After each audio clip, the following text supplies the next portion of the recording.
Olá, amigos! Vocês querem ouvir um fato incrível? A estátua mais alta do mundo está agora na Índia Ocidental. Ela tem 182 metros de altura e é 4 vezes mais alta que a Estátua da Liberdade. Ela foi projetada em homenagem a um dos fundadores da Índia, Siddhartha Patel. E a ideia era ajudar a unir o país. Chama-se Estátua da Unidade. E é 4 vezes mais alta que a Estátua da Liberdade e pode ser vista a 65 quilômetros de distância. E a Bíblia nos conta que haverá uma grande imagem nos últimos dias. Fique conosco, vamos falar sobre isso nesta edição de Apocalipse Agora.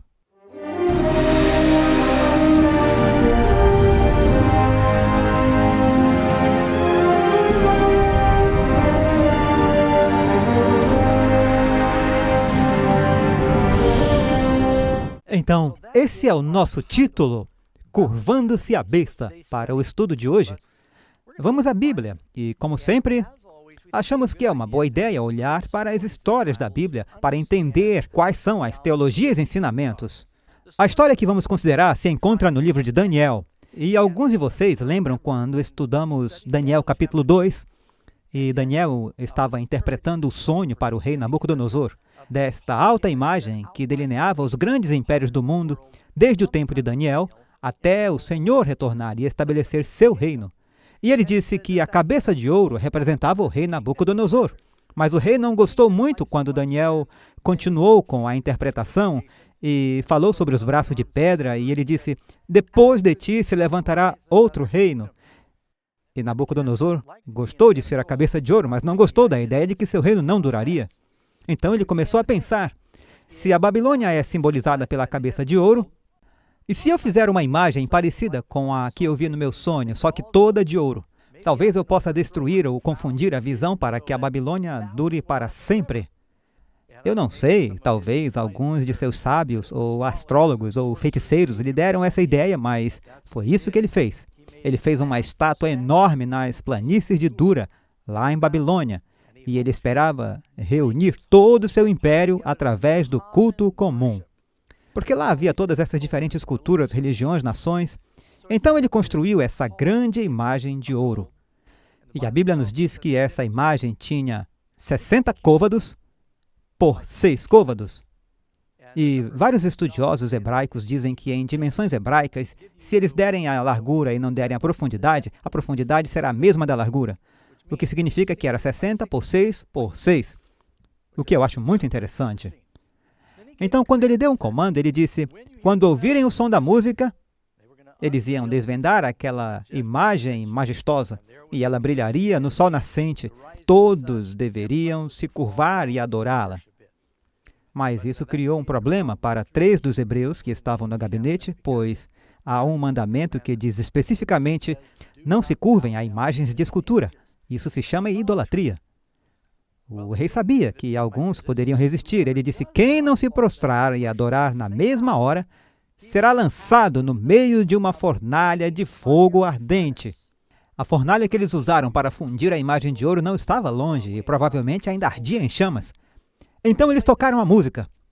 E aqueles 3 bravos hebreus, Ananias, Misael e Azarias, também conhecidos como Sadraque, Mesaque e Abednego, são as mesmas pessoas. Não se curvaram.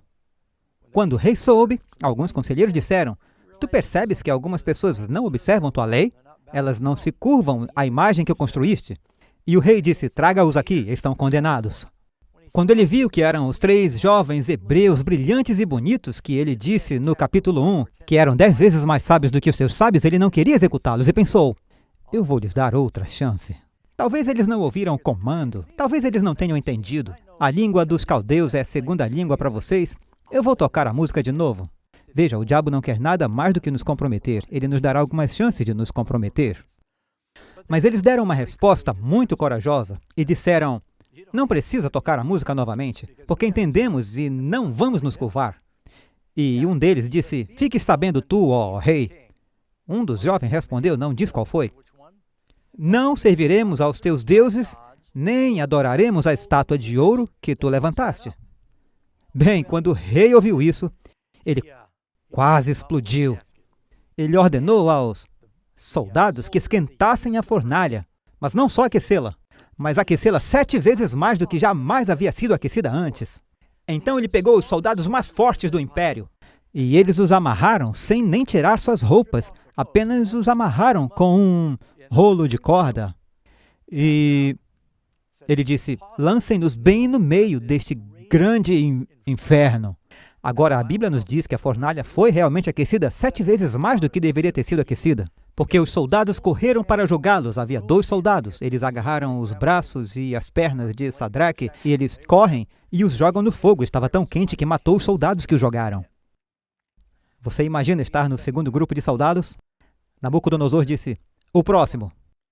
E eles, esse era um trabalho difícil. Mas eles obedeceram, rei. Eles correram para jogá-los e caíram no meio da fornalha, mas os soldados morreram no processo. Eu teria ficado desanimado se fosse o terceiro par de soldados que tinha para jogar Misael ou Azarias, mas eles obedeceram ao rei. E eles foram e jogaram Azarias no meio e eles morreram. O interessante é que os egípcios que seguiram os filhos de Israel através do Mar Vermelho, Deus realizou um milagre para libertá-los, mas esse mesmo milagre destruiu o inimigo. A Bíblia diz que os leões não comeram Daniel, eles comeram os acusadores de Daniel. É interessante como Deus às vezes equilibra as coisas durante essas histórias de milagres e juízos. Mas então o rei olhou e diz que os homens foram lançados no meio da fornalha de fogo ardente, eles não caíram perto da borda. E se você quer saber se estava mesmo quente, não é como esses fogos que alguns faquis andam por cima fazendo truques. Esse fogo estava tão quente que matou os soldados que jogavam os homens. Mas depois o rei olhou e disse, não lançamos 3 homens amarrados no meio do fogo? E os conselheiros disseram, é verdade, ó rei. E ele disse, o que está acontecendo? Eu vejo 4 homens soltos, andando no meio do fogo. E a forma do quarto é como a do Filho de Deus. Agora, amigos, você pode passar por provas de fogo por não adorar a besta e a sua imagem nos últimos dias, mas Deus promete, nessas provações de fogo, Jesus estará conosco. Eu acho que Misael, Azarias e Ananias leram a promessa em Isaías, onde Deus disse, quando passares pelo fogo, eu estarei contigo. E Jesus realmente entrou no fogo com eles e os protegeu. E a única coisa queimada foram as cordas que os prendiam. E o rei Nabucodonosor disse, venham adiante. Ananias, Misael e Azarias. Ele disse, não há Deus como este. E o rei emitiu um decreto, que ninguém poderia falar contra Jeová.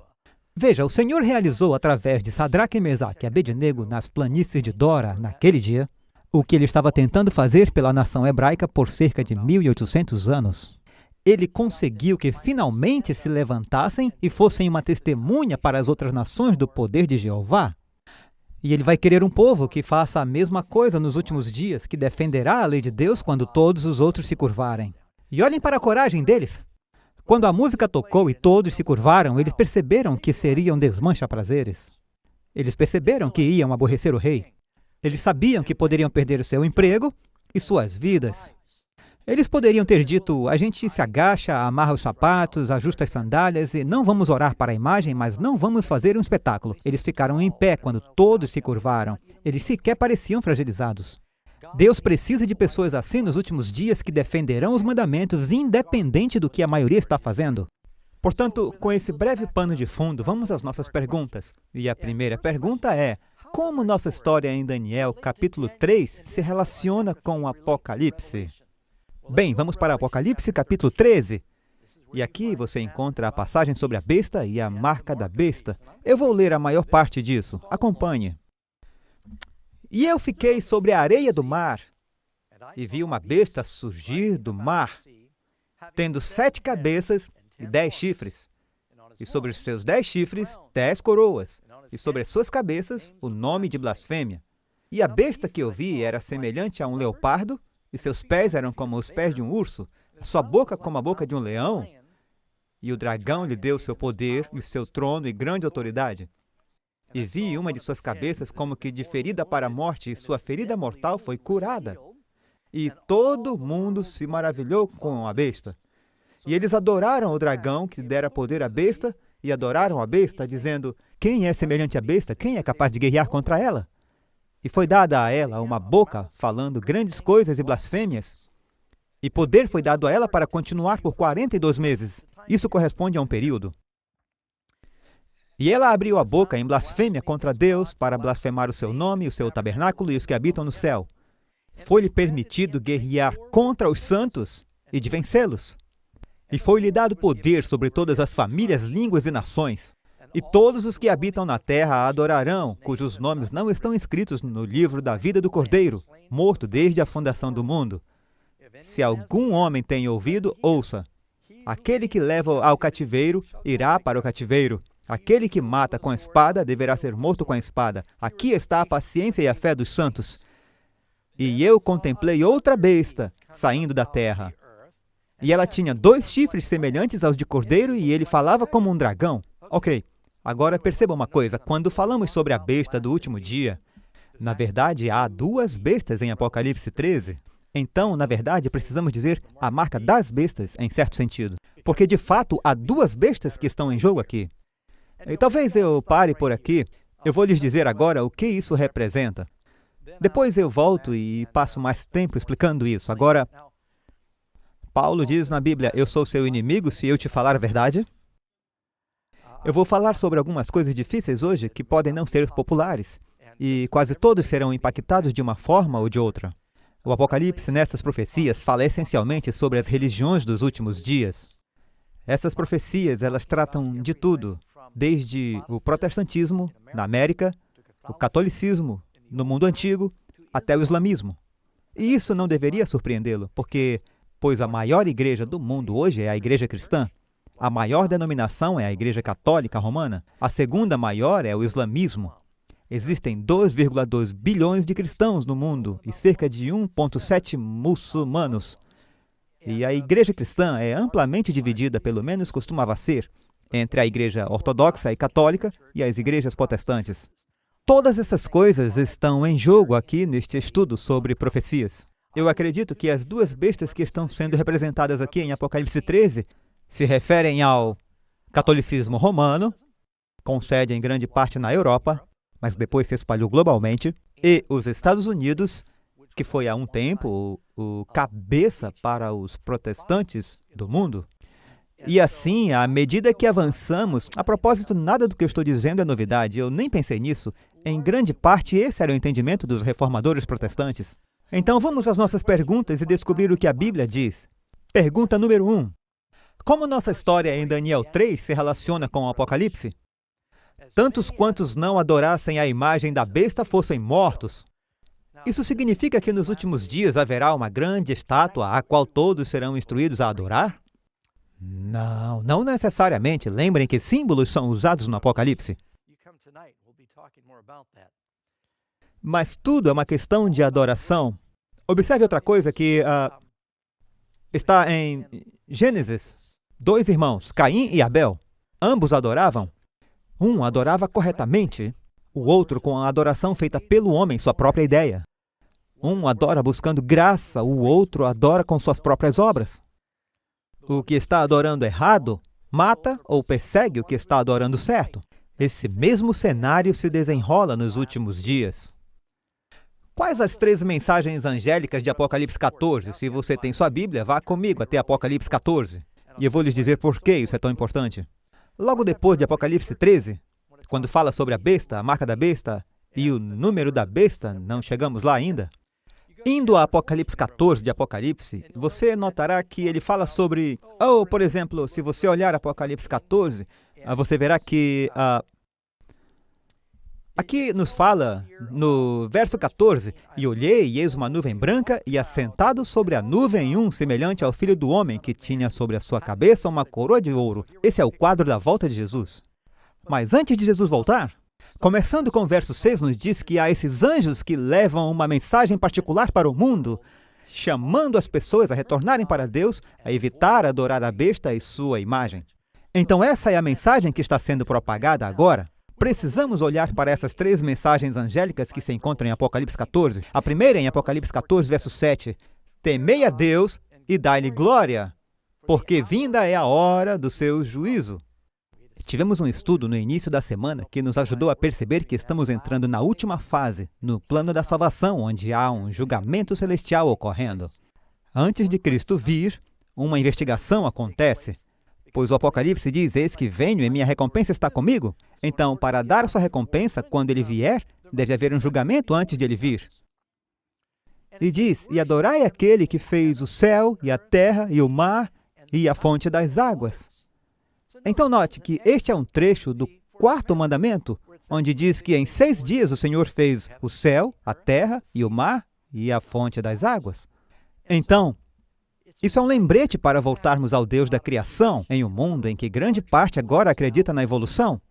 E também é uma mensagem para lembrarmos do sábado. O mandamento que Deus diz, lembrem-se, foi esquecido pela maioria das igrejas cristãs. Então haverá um renascimento do cristianismo primitivo que acontecerá novamente nos últimos dias. É uma mensagem global. É uma mensagem de adoração. Então temos o contraste entre os que adoram a Deus e lembram do mandamento do sábado, e aqueles que adoram a besta e as leis da besta. Então, mais uma vez, o Apocalipse é sobre quem adoramos. Verdadeira ou falsa adoração é o que está em jogo aqui. No mandamento do sábado, aqui está uma citação dele, Êxodo 20, verso 8. Pois em 6 dias o Senhor fez os céus, a terra e o mar, e tudo o que neles há. E ao 7º dia descansou. Por isso o Senhor abençoou o dia de sábado e o santificou, tornou santo. Haverá um retorno entre o povo de Deus para reconhecer e respeitar as coisas que Deus declarou serem santas. Então, agora nós vamos para a nossa mensagem do 2º anjo. Aqui diz, e outro anjo seguiu dizendo, caiu, caiu, Babilônia, aquela grande cidade, que a todas as nações deu a beber do vinho da ira da sua fornicação. Eu estava no estúdio no dia em que tiramos a foto dessa modelo. Vestimos uma modelo como a Babilônia, a prostituta que você vê em Apocalipse 17, e eu me senti muito mal. Ela era uma boa menina cristã e tivemos que vesti-la dessa maneira para obter as fotos. Mas retrata o que você vê em Apocalipse 17. Babilônia, a mãe das prostitutas. É tipo o conglomerado das religiões falsificadas que você vê nos últimos dias. Falaremos mais sobre isso. Temos uma lição do capítulo 17 de Apocalipse. Então é um aviso sobre Babilônia, essa religião falsificada, e o povo de Deus está sendo chamado para fora da Babilônia. E então a mensagem do 3º anjo. Se alguém adorar a besta e a sua imagem, e receber a marca na testa ou na mão, o mesmo beberá do vinho da ira de Deus, que é derramado sem cálice, derramado sem mistura, no cálice de sua indignação. É a maldição mais terrível da Bíblia.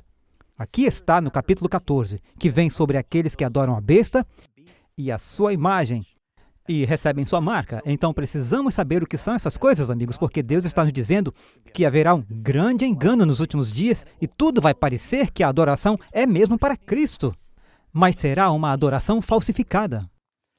O que acontece imediatamente depois que essas mensagens vão para o mundo? Eis que venho, ele é o Filho do Homem, vindo nas nuvens do céu, é retratado aqui.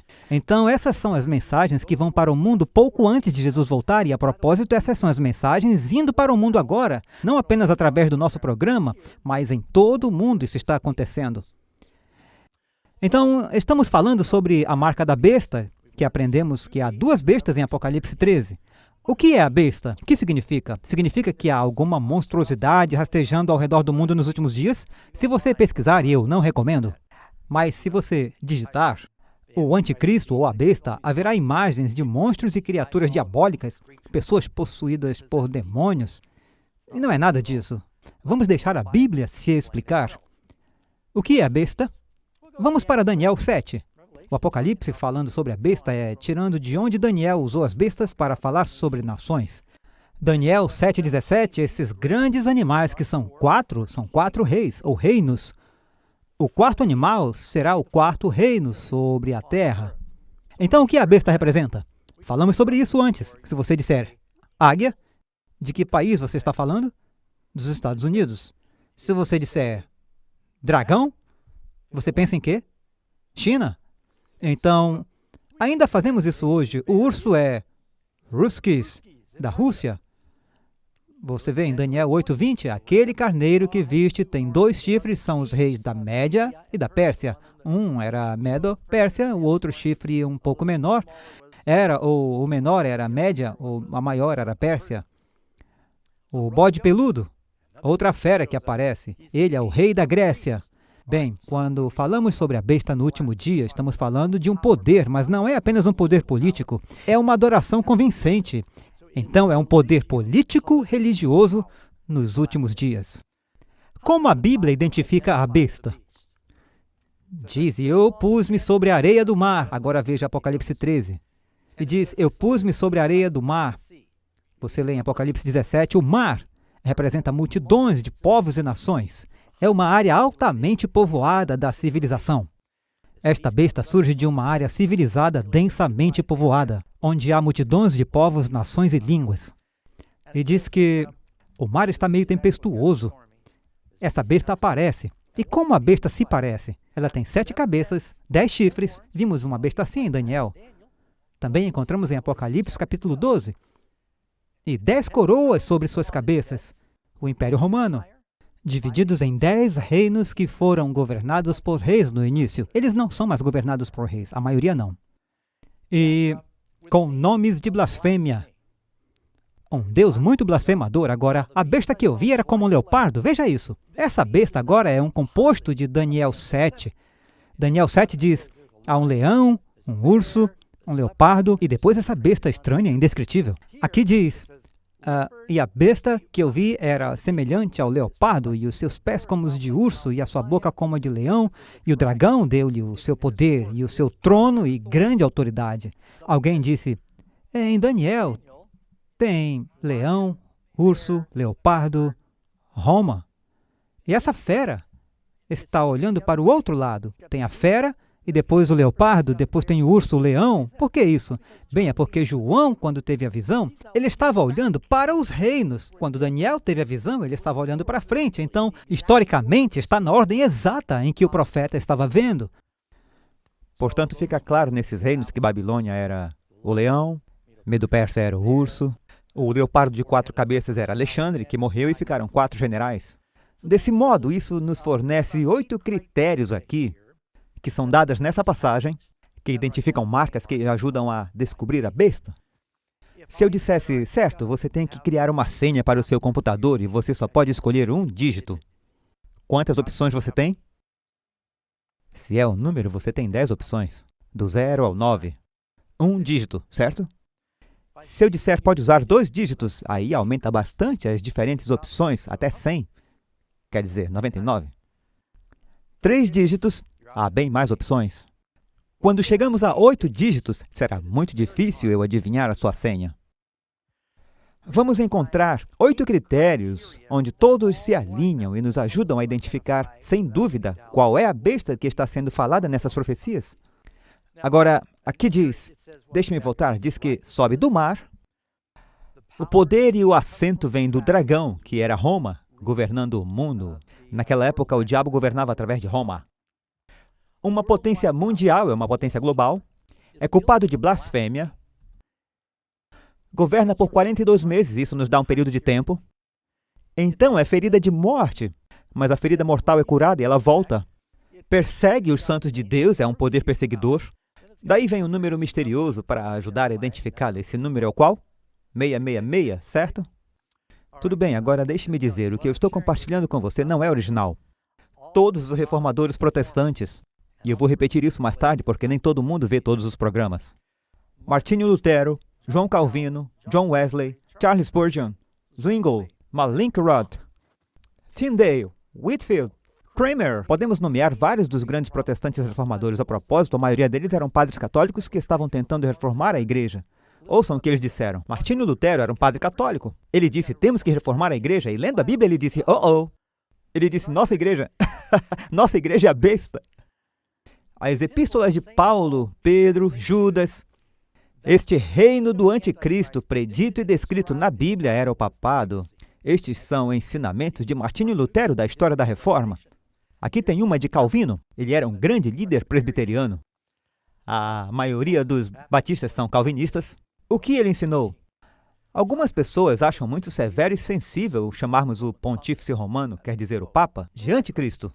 A propósito, Calvino era um padre católico que acabou reformando ou protestando contra o que estava acontecendo. Mas os que são dessa opinião não consideram que trazem a mesma acusação de presunção contra o próprio Paulo.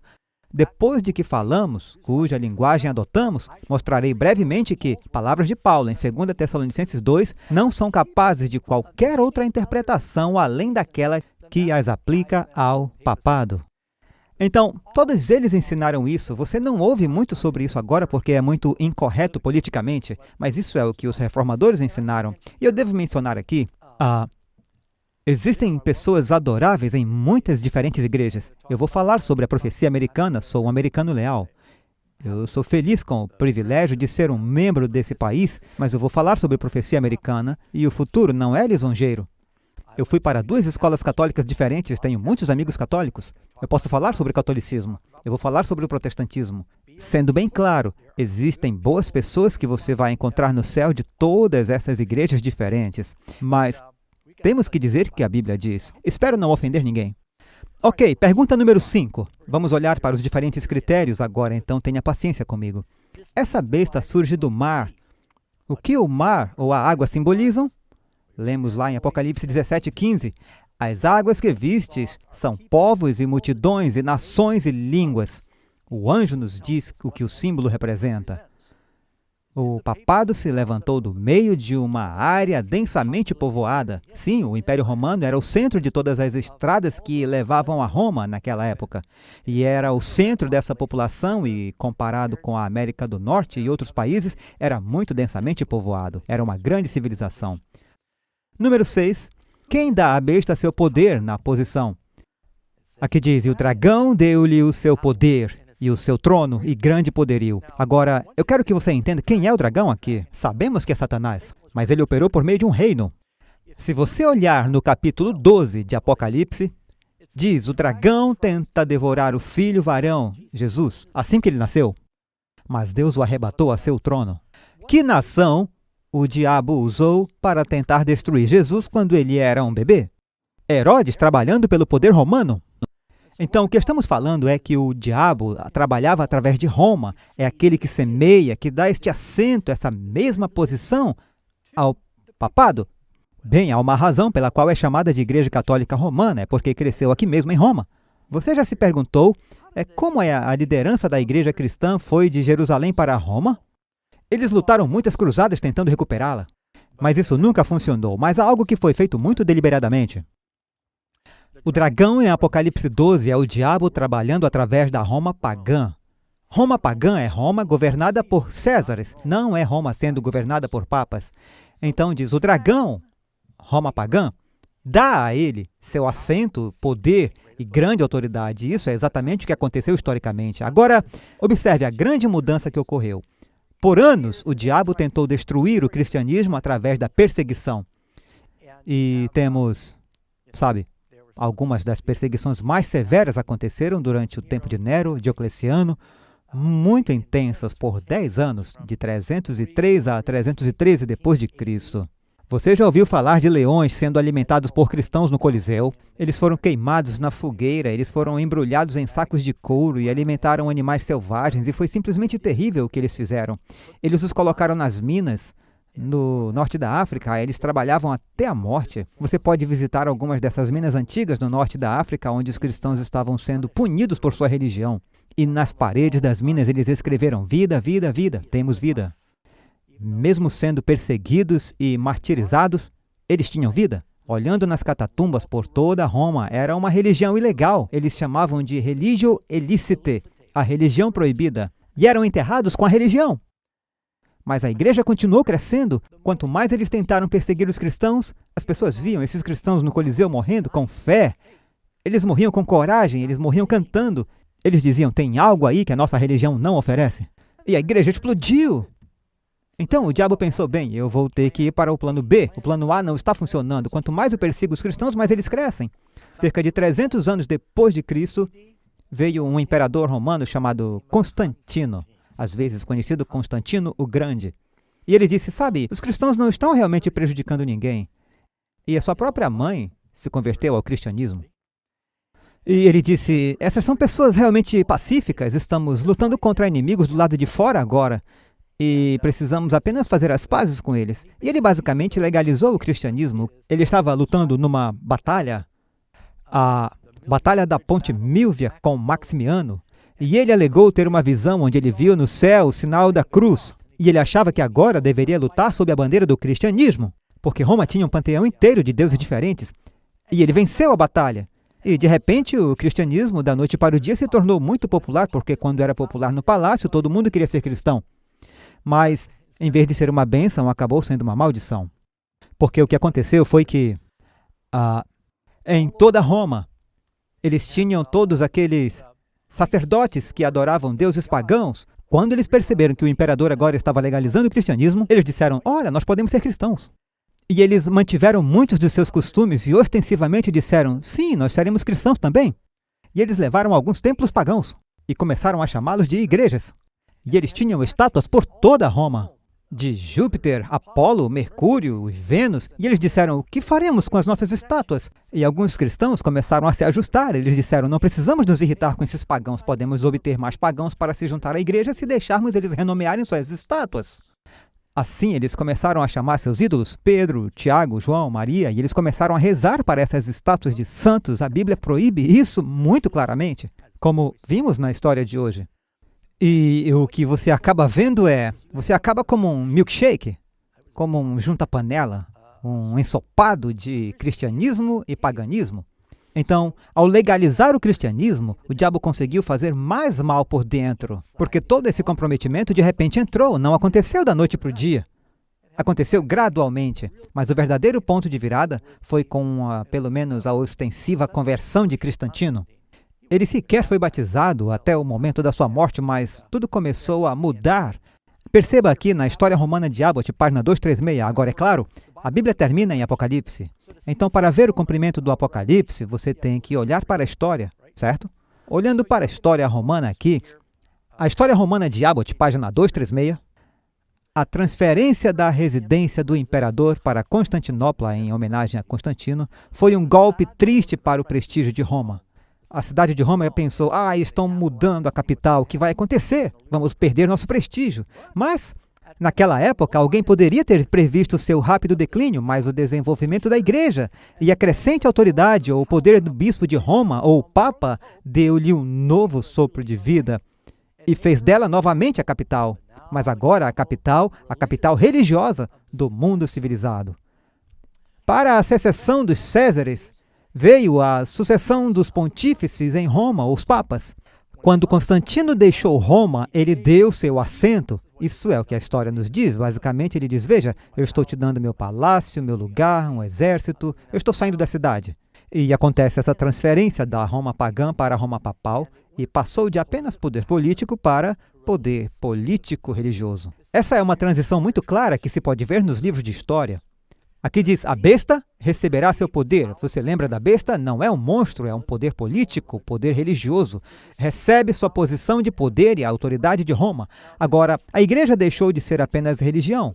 O que começou a acontecer é que a igreja se tornou uma agência do governo, porque o imperador de Roma, nesse momento, era Justiniano. Ele deu um exército ao Papa para impor a religião, de modo que deixou de ser apenas uma religião livre para ser um poder político e religioso. Quão grande é a influência da besta? E todo mundo se maravilhou após a besta. Provavelmente um dos papas mais populares é o papa atual que temos, Papa Francisco. Ele viaja muito por todo o mundo e é uma das figuras mais reconhecidas do mundo. Então é um poder global. E deu-se-lhe poder sobre toda a tribo e língua e nação. A palavra católico, na verdade, significa universal. Nada de errado com a palavra católica, mas é que diz que é uma igreja universal, e é sem dúvida, mas é uma das maiores denominações cristãs do mundo.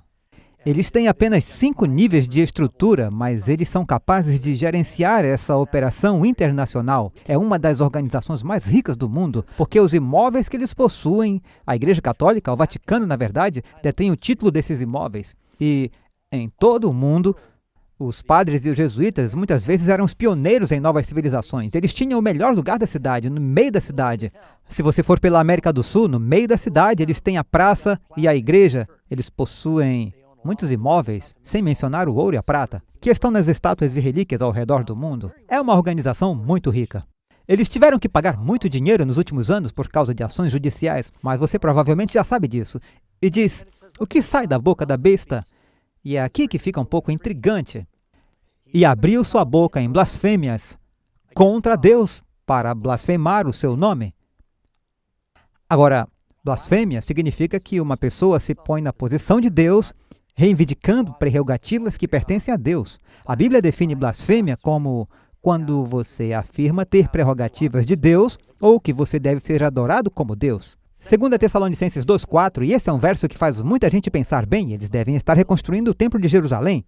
Diz que, o qual se opõe e se levanta contra tudo que se chama Deus ou se adora, de sorte que se assentará como Deus no templo de Deus, querendo parecer Deus. Eu não sei se você vê essa imagem na tela, esse é o Papa Francisco. Ele é um dos papas mais humildes. Ele não gosta de sentar nesse trono, porque nesse trono ele está sentado entre dois querubins, que é a posição de Deus de acordo com a Bíblia. Esse propiciatório é onde Deus apareceu ao seu povo entre os dois anjos.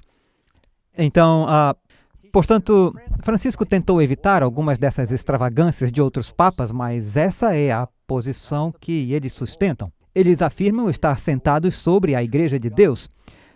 Os judeus responderam dizendo-lhe, eles disseram a Jesus, não te apedrejamos por alguma boa obra, mas pela blasfêmia. Essa é uma definição bíblica de blasfêmia, porque sendo tu homem, te fazes Deus a ti mesmo. Então, quando um homem se coloca em uma posição que realmente pertence a Deus, a Bíblia chama isso de blasfêmia.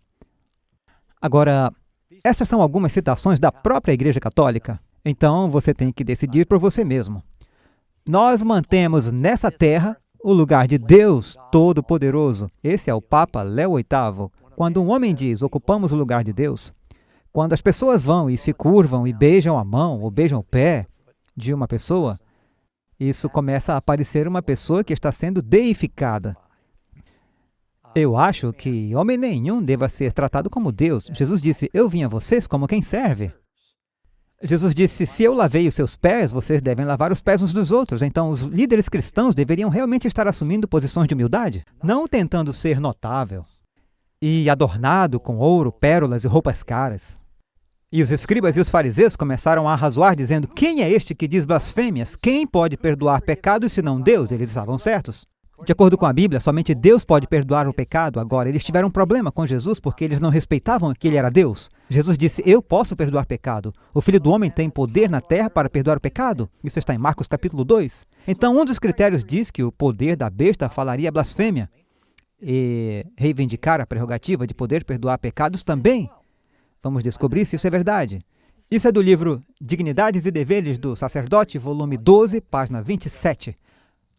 O próprio Deus é obrigado a obedecer ao julgamento de seus sacerdotes e a perdoar ou não perdoar, conforme eles, os sacerdotes, recusam ou absorvem. A sentença do padre prossegue, ela vai primeiro, e Deus deve endossá-la, subscrevê-la, basicamente dizendo, o padre decide quem é perdoado e Deus tem que concordar com o padre. Isso é blasfêmia de acordo com a Bíblia, quando um homem diz, eu tenho o poder de perdoar pecados. Somente Deus pode perdoar pecado. Por quanto tempo essa primeira besta regerá? Nos dá um período de tempo aqui. E deu-se-lhe poder para agir por 42 meses. Agora, aprendemos em um estudo anterior que em profecia um dia equivale a um ano. A supremacia legalmente reconhecida do Papa começou em 538, anote essa data, 538 d.C., quando entra em vigor um decreto do imperador Justiniano, fazendo o bispo de Roma dirigir sobre todas as igrejas. Vejam, foi um imperador romano quem tomou essa decisão, não Deus. Um imperador romano disse, eu quero a autoridade da igreja um pouco mais perto, assim minha mão estará lá. Eu não quero nenhum concílio em Jerusalém, nem em Alexandria. Eu vou mudar a sede para cá, eu vou nomear. O bispo de Roma será o novo chefe da igreja, e eu vou dar a ele um exército para fazer cumprir seus decretos. E foi o que aconteceu. E o definidor de doutrina e o corretor de hereges, e tudo isso foi estabelecido por um imperador romano, pagão, não pela igreja. Virgílio subiu à cadeira papal em 538 d.C., sob a proteção militar de Belisário. E foi exatamente isso que aconteceu. Então marque essa data, 538. Realmente se tornou um poder político e religioso e as coisas mudaram. O que aconteceu com a besta depois dos 42 meses? Agora dia e ano. A propósito, tem um número que continua aparecendo na profecia. Você o encontra em Daniel, em Apocalipse, em Reis. Nos ensinamentos de Jesus são 3 anos e meio. A razão é que 7 é um número perfeito para Deus. Metade de 7 anos é 3 anos e meio. 7 é um ciclo completo perfeito. 3 anos e meio é uma interrupção, um corte, que representa na Bíblia perseguição, problemas, algo acontece. Jesus ensina 3 anos e meio e ele é crucificado. Há 3 anos e meio do tempo de Eliseu, e então nos diz que fogo desceu do céu de Deus nesse período de tempo. Os discípulos pregaram por 3 anos e meio. O primeiro mártir, Estevão, é apedrejado. E nos diz que você tem esse período de tempo e algo acontece. Geralmente há um tipo de tribulação, alguma grande mudança de poder que acontece depois dos 3 anos e meio. 3 anos e meio é um tempo, que é um ano. Tempos, isso é 2, 2 e 1. 2 significa um casal ou um par. E meio, 3 anos e meio, é tempo, tempos e metade. Essa frase é usada em Daniel. 42 meses, 1260 dias usa o mesmo período de tempo. A propósito, o mês judaico tinha 30 dias. 42 meses é 1260 dias. Você pode fazer isso na sua calculadora rapidinho. Então, o que acontece? 1260 dias ou 1260 anos? Um dia na profecia é o quê? É um ano. E vi uma das suas cabeças como ferida de morte, e a sua chaga mortal foi curada, e toda a terra se maravilhou após a besta. Então, nos diz que, depois do ponto de partida, 1260 anos, e receberia o que parecia uma ferida mortal. Aqui você tem 42 meses, 1260 anos. Eu designei cada dia por um ano. Ezequiel 4:6.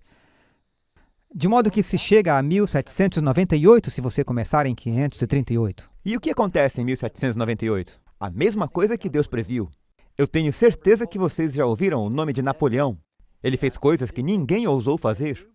Na verdade, o ateísmo nasceu na França. E diz que em 1798, ele, Berthier, fez sua entrada em Roma. Usaram o assassinato de um francês em Roma como desculpa. Ele aboliu o governo papal. Pela primeira vez em 1260 anos, eles perderam a sua autoridade. E ele estabeleceu um governo secular. Vejam, até aquele ponto, cada rei e líder na Europa não fazia nada sem a autoridade nem apoio da igreja. Já jogou xadrez? Quais peças estão ao lado do rei e da rainha? Os bispos. Porque assim era na Europa. Eles não podiam fazer nada sem o endosso, porque se o Papa dissesse, eu não apoio esse decreto, sabe por que a igreja na Inglaterra se separou das igrejas romanas? Porque o Papa não aprovaria o divórcio de Henrique VIII. Então ele se separou e formaram a igreja na Inglaterra. Falando nisso, eles se reuniram recentemente, e eu acho que esse é outro marco profético sobre o qual falaremos mais tarde. Mas, até aquele ponto, os reis não podiam fazer qualquer coisa sem o apoio da igreja. Até que um general de Napoleão basicamente deu-lhes uma ferida mortal. Aquele que leva ao cativeiro deve ir em cativeiro. Aquele que mata com a espada deve ser morto à espada. E eles levaram cativo aquele papa, eles o levaram para Valência e ele morreu em cativeiro. Eles perderam toda a influência política com os impérios da Europa durante aquele tempo, até pouco tempo antes da Primeira Guerra Mundial, ou sua conclusão. Aqui diz, a questão romana, nessa noite, virou coisa do passado. O Vaticano estava em paz com a Itália, e essa é a crônica de São Francisco, em 11 de fevereiro de 1929. Na afixação de autógrafos aos documentos memoráveis curando a ferida. Portanto, houve uma cura da ferida politicamente em 1929, mas agora ainda existe uma grande ferida. O Papa Francisco fala muitas vezes sobre a ferida de Cristo na divisão entre os protestantes e as igrejas católicas ortodoxas. E sabe o que está acontecendo agora? Francisco, mais do que qualquer outro papa, está comprometido em curar essa ferida e reunindo com as igrejas protestantes para que possamos compartilhar a comunhão. E isso é algo predito na profecia. Ele usa a própria linguagem, curando a ferida, curando a ferida. Essa é a linguagem da Bíblia. E a sua chaga mortal foi curada, e toda a terra se maravilhou. Nós lemos em Apocalipse 13, verso 3. O papado ganhou em todo o mundo influência, prestígio e proeminência. Em 2015, quando o Papa veio aos Estados Unidos, ele foi a todos os lugares onde tivemos a capital do nosso governo. Nova York, é onde era a nossa primeira capital, Filadélfia, Washington, D.C. Ele foi às Nações Unidas, ele se dirigiu à sessão conjunta do Congresso, Isso começou em uma época em que aqui era um país protestante. As coisas realmente mudaram. Antigamente havia apenas protestantes no Supremo Tribunal. Agora não há protestantes na Suprema Corte. As coisas realmente mudaram. E a partir dessa transmissão, parece que elegemos um presidente católico. Eu acho que estamos entrando em tempos muito interessantes e emocionantes profeticamente, amigos. Assim, a besta é um governo ou um poder religioso? Bem, nos diz que é um poder político, assim como o poder religioso, e fizesse com que fossem mortos todos os que não adorassem a imagem da besta. Bem, é um poder religioso e um poder político. Você sabe que o menor país do mundo é o Vaticano? Eu falarei mais sobre isso, talvez na próxima apresentação. Tem apenas cerca de 1.000 pessoas, 109 acres, e ainda tem embaixadores que vão ao redor do mundo e eles deixam o Papa falar às Nações Unidas. Eles não vão deixar o Pastor Doug falar às Nações Unidas. E por que ele? Porque ele é um líder político? É apenas algo para lembrar. O que a besta faz aos santos? E foi-lhe permitido fazer guerra aos santos e vencê-los? Se enquadram nesse critério? E estavam perseguindo o poder durante 1260 anos. Sim, eles estavam. E, sabe, eu respeito o Papa João Paulo II, ele admitiu isso antes do jubileu de 2000. Ele disse, nós precisamos nos desculpar pelos pecados da Inquisição e todo o sangue que foi derramado. Sua redação foi muito cautelosa, mas ele não fez uma declaração. E foi-lhe permitido fazer a guerra aos santos e vencê-los. Durante a Idade das Trevas, de 538 a 1798, mais sangue foi derramado em nome de Deus do que em qualquer outro momento da história. Eles estimam algo entre 30 e 50 milhões de pessoas morreram, cristãos, judeus, por causa da Inquisição e das perseguições da Igreja. O historiador britânico Edward Leake escreveu que a Igreja de Roma derramou mais sangue inocente. A propósito, isso está na história da ascensão do espírito do racionalismo na Europa. Que a Igreja de Roma derramou mais sangue inocente do que qualquer outra instituição que já existiu entre a humanidade é inquestionável por qualquer protestante que tenha algum conhecimento competente de história. Karen e eu estivemos na Espanha alguns anos atrás. E eu acho que estávamos em Toledo, eu esqueci uma das cidades. E nós fomos ver as lojas de curiosidades e o vendedor disse, você quer ver uma câmara de tortura? E eles tinham um letreiro escrito, venha ver uma câmara de tortura. Você quer ver uma câmara de tortura? E nós percorremos aquele corredor por uma masmorra. E embaixo das igrejas, eles te mostram salas onde eles continuaram a Inquisição por toda a Europa. Eles têm câmaras e você pode pagar para vê-las. E eles têm instrumentos de tortura e... você estremece só de pensar no que as pessoas passaram naquela época. Foi horrível. Mas eles assumem livremente. Qual é o número misterioso que identifica a besta? Seu número é 666. Agora, 666 é um número interessante matematicamente. Mas você pode ler porque é o número de um homem. É o número de seu nome ou seu título. É o que está nos dizendo. Sabe, eu me lembro que eu dirigi pela estrada e eu tirei uma foto de alguém que tinha na placa do carro 666. E as pessoas, o que isso significa? Eu estava saindo da loja um dia e eu não sei o preço, era $6,66. Eu disse, veja isso. Ela fez, veja isso. Eu disse, você sabe o que significa? Ela disse, não, mas isso não é bom. Isso é tudo que as pessoas sabem. E se alguém que você conhece vai para um evento público e eles recebem o ingresso 666, eles perguntam se eles podem ter outro número, porque eles acham que é um número ruim. O número em si é apenas um sequencial numérico, mas é um número que revela uma identidade. Me acompanhe.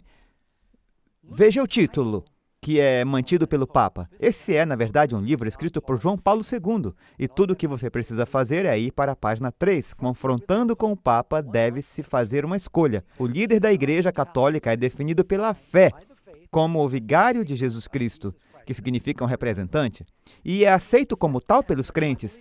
Ele é o representante de Jesus e é aceito como tal. Bem, Jesus disse que o representante é o Espírito Santo. O Papa é considerado o homem na terra que representa o Filho de Deus, que toma o lugar da segunda pessoa do Deus onipotente da Trindade. Você entendeu isso? Se você não percebeu na primeira vez em que eu fiz a citação, onde o Papa diz, ocupamos o lugar de Deus na terra, ele diz isso no livro. Nós ocupamos o lugar da segunda pessoa da divindade, Jesus Cristo, na terra. E isso é bem ousado. Agora, esse título é, por curiosidade, Filii Dei. Esse é o título oficial latino que significa vigário do Filho de Deus. Na Revista Católica, nosso visitante de domingo, 18 de abril de 1915, algumas pessoas dizem, essa revista não existe, eu tenho microfilme dela.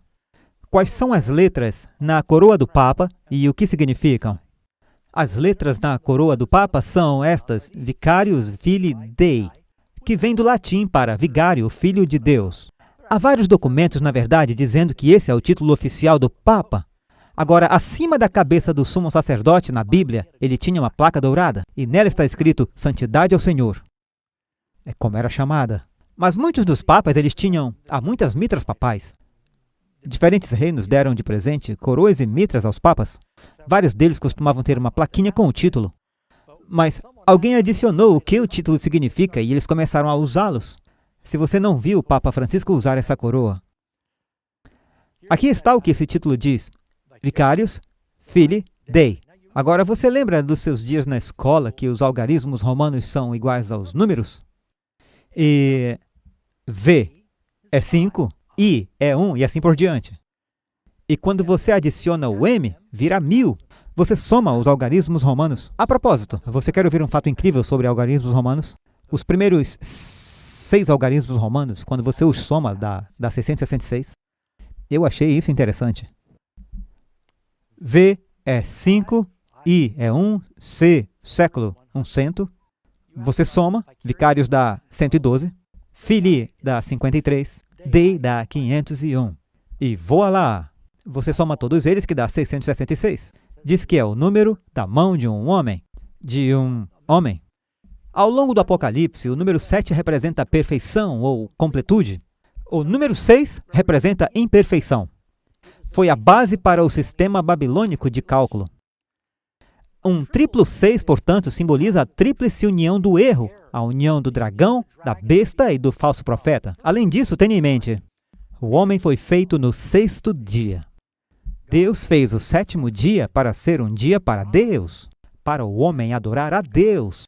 666 é a religião feita pelo homem, a adoração do homem, a religião feita pelo homem. Bem no início da Bíblia, Deus diz o 7º dia, o 7º dia, o 7º dia. Está falando sobre a religião baseada em Deus, adorando o Criador, o qual Ele fez para lembrarmos que Ele é o Criador. Então temos o contraste de duas formas diferentes de adoração que estão surgindo aqui nos últimos dias. Pergunta 14.